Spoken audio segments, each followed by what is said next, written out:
Welcome. Getting your body ready before you dive into your workout is more than just a suggestion. It's your secret weapon for a better, safer, and more enjoyable fitness journey. Think of it as a gentle conversation with your muscles, letting them know what's coming and preparing them to perform at their best.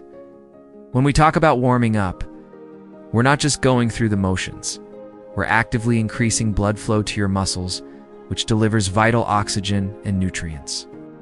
This makes your muscles more pliable and less prone to strain or injury. It also helps to gradually elevate your heart rate, easing the transition from rest to exertion and reducing that initial shock to your cardiovascular system. So, what makes a warm-up truly effective? First, focus on dynamic movements. These are active stretches that mimic the exercises you're about to do. Instead of holding a stretch, you'll be moving through a range of motion. Think arm circles, leg swings, torso twists, and high knees. These movements lubricate your joints, improve your mobility, and activate the specific muscle groups you'll be using. Secondly, keep it relevant to your workout. If you're heading out for a run, your warm-up should include movements that prepare your legs and core for running. If you're lifting weights, focus on movements that engage the muscles you'll be targeting. A general warm-up is good, but a targeted one is even better. Third, listen to your body. A warm-up should feel invigorating, not exhausting.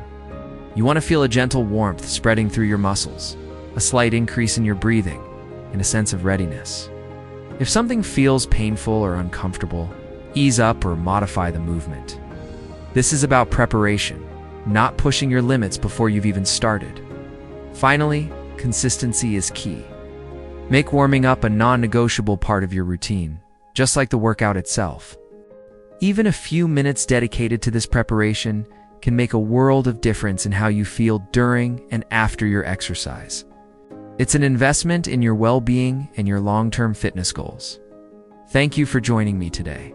I hope these tips help you embrace the power of a great warm-up. If you found this helpful, consider following for more insights to support your fitness journey.